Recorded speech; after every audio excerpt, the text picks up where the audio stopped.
Good day, everyone. Welcome back to my channel. I truly hope that you're all having a wonderful and blessed Saturday. So some lawmakers in Congress warned that Republicans and Democrats may not be able to reach an agreement on President Joe Biden's new infrastructure package anytime soon. Many U.S. states are getting ready to pass out additional financial relief to their residents. This is just wonderful and awesome news, everyone. Here is your daily news report and fourth stimulus check update. The two winners of this week's $75 Amazon gift card giveaway are Liz Brzezinski and Luis Gonzalez. Congratulations to both of you. Next Friday evening, I will be giving away another $75 Amazon gift card. To enter the giveaway, all you have to do is subscribe to my channel, like this video, and also leave a comment below. Thank you so much, everyone. Our Republican lawmakers in the Senate said there are vast differences between them and senior White House officials over how much to spend on a new infrastructure package and how to pay for it, leaving little hope of a bipartisan deal anytime soon. A spokeswoman for Senator Shelley Moore Capito, one of the lead GOP negotiators, said a White House counteroffer proposed during a Friday afternoon conference call with Republican lawmakers was well above the range of what can pass Congress with bipartisan support. White House officials just presented a $1.7 trillion infrastructure spending plan to Senate Republicans, which represents a $550 billion reduction to President Joe Biden's $2.25 trillion American Jobs Plan. There continues to be a vast difference between the White House and Senate Republicans when it comes to the definition of infrastructure, the magnitude of proposed spending,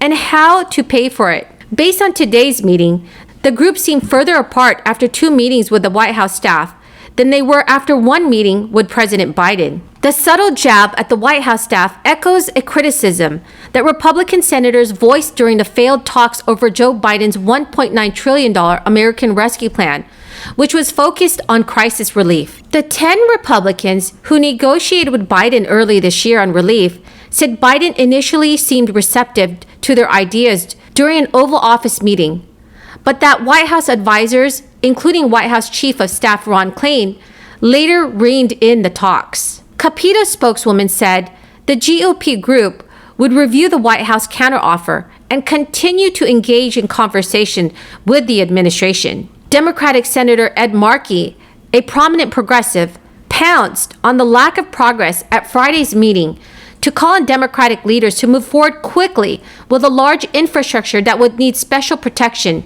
under the budget reconciliation process to bypass a GOP filibuster. Democratic Senator Ed Markey said in a statement, "Now is a time to go big, to go bold, and to go fast.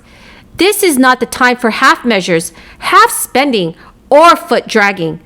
Let's not waste time trading the necessary scope and scale of this critical infrastructure package for congressional Republican votes that have yet to and will never materialize." Some progressives and liberal groups are urging the White House to abandon talks and proceed with only Democratic support on infrastructure proposals that they hope would address their economic and environmental priorities. So everyone, do you think Republicans should agree to the White House's counteroffer?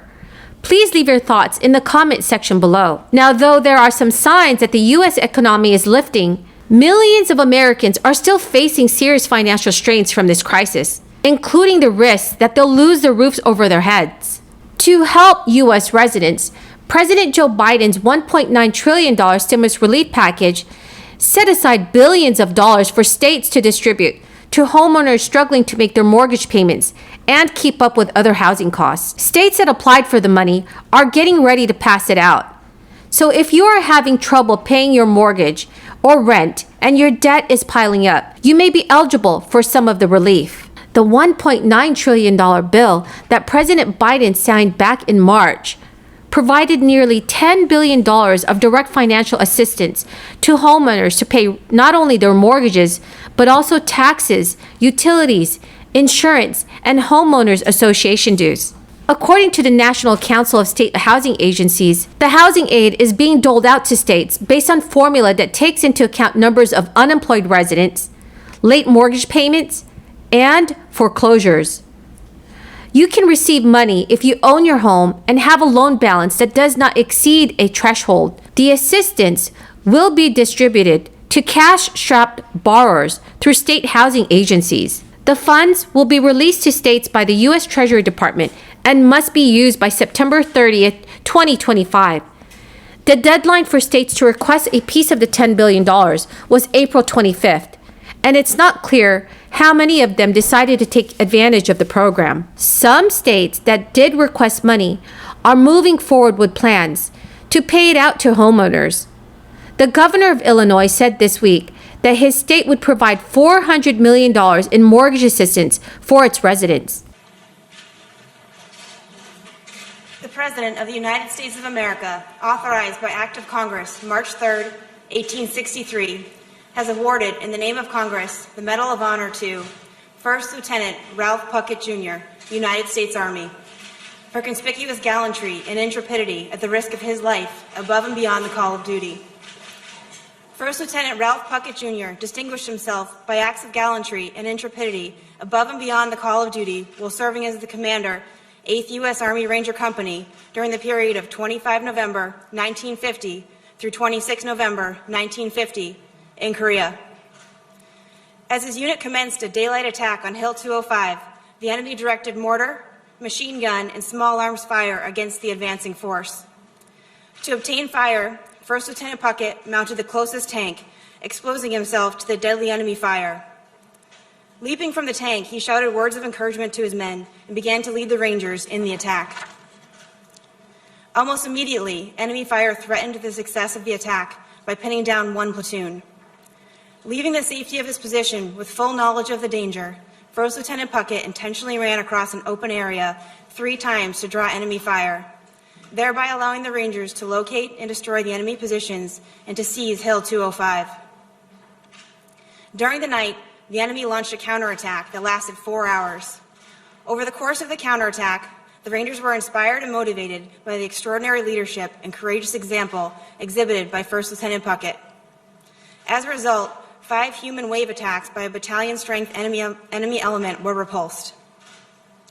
During the first attack, First Lieutenant Puckett was wounded by grenade fragments, but refused evacuation and continually directed artillery support that decimated attacking enemy formations.